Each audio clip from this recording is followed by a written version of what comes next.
Dopo 15 anni si sblocca la situazione della CNC di Pernumia, alle mie spalle montagne di rifiuti pericolosi. E mi ricordo, come dire, la rabbia per l'impossibilità di intervenire perché non avevamo le risorse. Non le aveva il comune, non l'avevano i Lazzaroni che hanno fatto tutto questo, non ce l'aveva la provincia, le risorse non ce l'aveva la regione, non ce l'aveva il ministero. Io ho scritto a tutti e proprio l'impossibilità di fare questo. Finalmente oggi, con una revisione complessiva dei residui della legge speciale per Venezia, siamo riusciti a recuperare quei 12 milioni che erano necessari per smaltire tutta questa porcheria. Finalmente ci sono i fondi per bonificare l'area della CNC di Pernumia, un'area che dal 2005 è una bomba ecologica straripante di rifiuti tossici.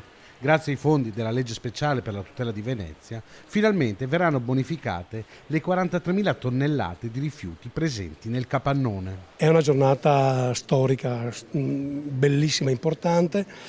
È una sconfitta però per il sistema, perché noi oggi, come dire, sì, troviamo le risorse per fare tutto questo, ma sono risorse dei contribuenti e chi invece avrebbe dovuto pagare non ha pagato, neanche penalmente. Soddisfatto anche il sindaco di Pernumia, che con questa bomba ecologica convive da troppo tempo. 2010 siamo partiti, oggi, luglio, portiamo a casa nel nostro territorio delle somme così importanti che finalmente la popolazione, il territorio, si trovi in una condizione di dire finalmente verrà portato via quasi tutto quello che c'è dentro di veleno all'interno di questi capannoni.